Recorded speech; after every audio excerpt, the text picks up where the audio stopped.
120,000 New Zealanders are alcoholics, drinking themselves to oblivion every day. But what if there was a magic bullet, something that helped you give up easily? Well, a Dunedin woman, a self-confessed alcoholic, has had enough. She's off to Perth to get a revolutionary implant that's got a good chance to help her beat the booze. As you'll see, it was not an easy journey. Sarah Hall reports.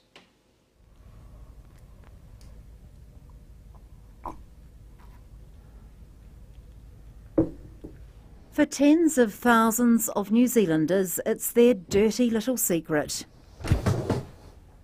Every night, drinking behind closed doors until they're quite literally legless.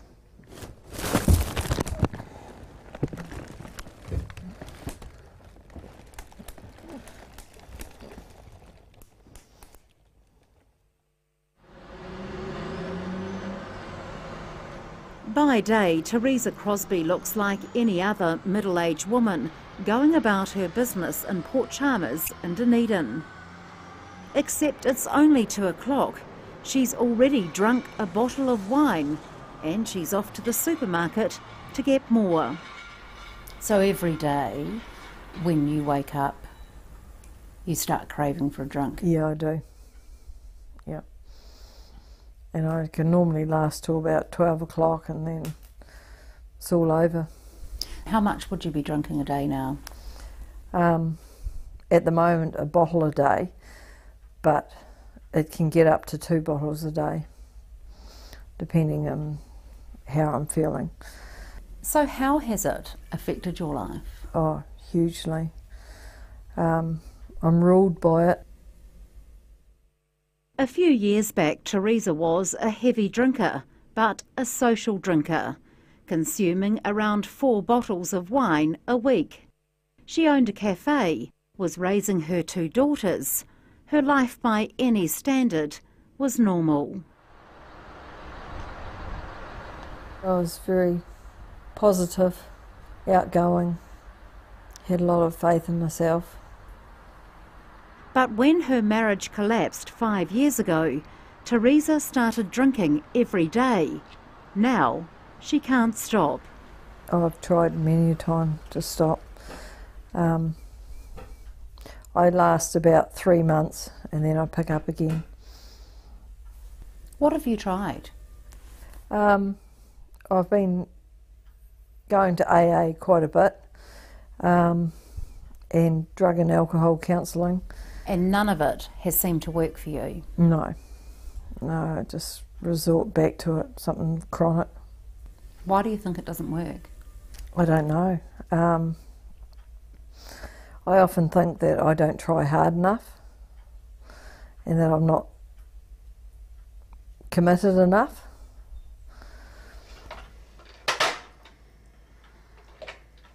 When dealing with an alcoholic, there may be a natural annoyance that a man could be so weak, stupid, and irresponsible. Ironically, Teresa listens to AA tapes every day while drinking.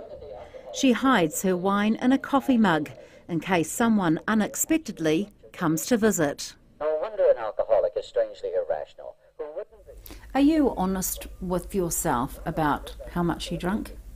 No. I say 1 bottle, but it's probably more like 2 bottles. It's always double. And are you honest about that in terms of your relationships? No, not at all. I'm always minimising it. So the people who love you and are close to you aren't really aware of how much you drink? No, not at all. It's been a slow decline from successful chef to a depressed alcoholic. Teresa's mother, Pat Crosby. As a mother, what's it been like watching your daughter go through something like this? It's soul-destroying, really. It's very sad. You want to do everything to help and you don't know what to do to help.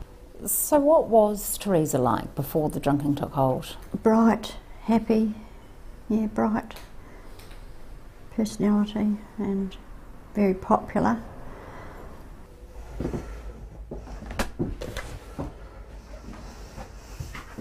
By 5 in the afternoon, Teresa's friend Kathy is turning up with some dinner. But Teresa is too drunk to care. She's on to her 3rd bottle of wine. You seem quite drunk. Yeah, I am. It's quite hard to talk to Teresa when she's drunk.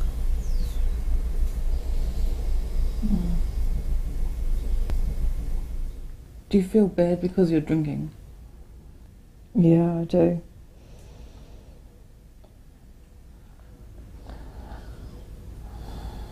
It's just hideous. It's just... Pretend you're sharing in a meeting.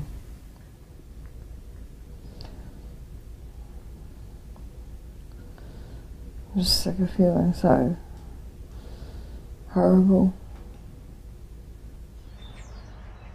Kathy Ellis, who used to be an alcoholic herself, says it's been devastating to watch Teresa's decline. How hard has this battle been for her? Oh, it must be so break her spirit because she keeps slipping. How is she different when she drinks? Well, I describe it, Teresa, she sort of like becomes wooden, like a puppet. And it's like someone's pulling her strings because it's like Teresa's not there. But when she isn't drinking, she's quite a wholesome person. What do you hope for Teresa? Oh, recovery. No more alcohol. Yeah. Ever. And stay on it and stay that way. An hour later, and Teresa has polished off her 3rd bottle of wine. The more she drinks, the more depressed she becomes. This is how most of your nights end up. Yeah. You don't want to be like this anymore. No. I'm sick and tired of being sick and tired.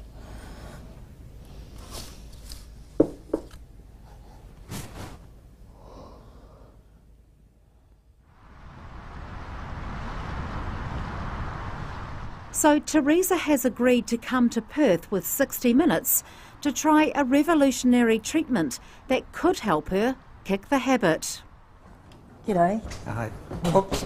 George, hi, how George. are you? I'm good, lovely, thank you. lovely to meet you. You've come a long way. Yes, I have. Come on. In Perth, Dr. George O'Neill. He's invented an implant that takes away the desire to drink. He's the man on whom Teresa is pinning all her hopes. You've obviously been wanting to give up drinking for a long period of time. Yeah, I have. The last 5 years I've really struggled with it. And I last about 3 months and then I get back onto the booze.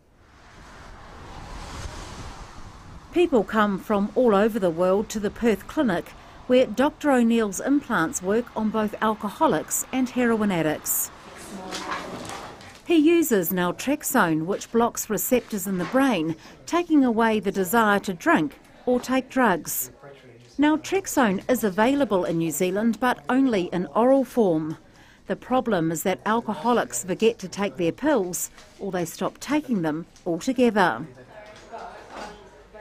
It's the morning of the operation. Teresa is anxious, but optimistic. I'm just sick of alcohol. I've just had enough of it. So I'm really looking forward to the change, and this is going to be it. Oh well, hopefully it's going to work for you, Teresa, that Yeah. this is the end of your drinking days. Yeah, no, it's good. Yeah, long may it last. Yeah. And by your 40? It's a simple operation. Teresa will only need a small local anaesthetic. I'm just so grateful to have this opportunity to do this. Well, I'm grateful to be allowed to. George O'Neill is seen as a hero by many of his patients, a maverick by others because he's been doing the implants without full medical approval. But Dr. O'Neill says the implants work and everyone deserves the chance to get better. The main problem with addiction is lack of optimism. If you think your daughters hate you and you think the community doesn't want you and you're being pessimistic and you're feeling down, you'll drink more. The implant will last for up to 10 months. This is going under the skin now, into the area where the local anaesthetic is. You'll probably feel me pushing. The pills sit just under the skin and they will slowly dissolve into the bloodstream. And so these tablets Within a few hours, Teresa should feel no cravings for alcohol. But do an interesting trick, which is to put a stitch in and then glue it, and then remove the stitch. Clinical trials of the implants, which have an 80% success rate, start this month. From now, only Western Australians will be allowed the implants, but they could one day be available worldwide. The operation has gone smoothly.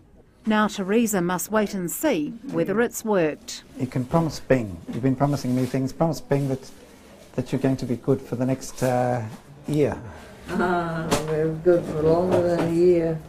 Good on you.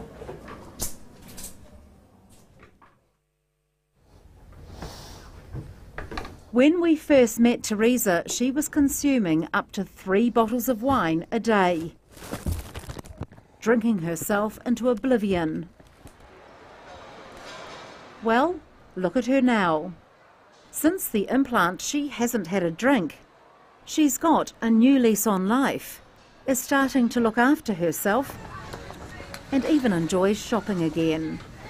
Love the shoes. Teresa says the depressed alcoholic who spent her days hiding behind closed doors has gone. I didn't look like this a week ago. In its place is a woman who can see a bright future that doesn't involve alcohol. Oh, I like that one too. Wow, you look like a different woman. I feel like a different woman. When I meet her in a local mall, the change is dramatic. I feel great. It's really good being sober, and it's really lovely not having the cravings for alcohol. So you've had no cravings at all? No, none whatsoever. So the whole process has really turned your life around? Oh, definitely. I was just on a downward spiral going nowhere, and this has just turned my life around. It's great. I feel wonderful. I feel really good, and it's so good being sober and not wanting to have a drink. It's now almost 2 weeks since Teresa's implant and she remains sober. She says she hasn't had any cravings for alcohol and reckons she's never felt better. 60 Minutes intends to visit Teresa later in the year to check on her progress.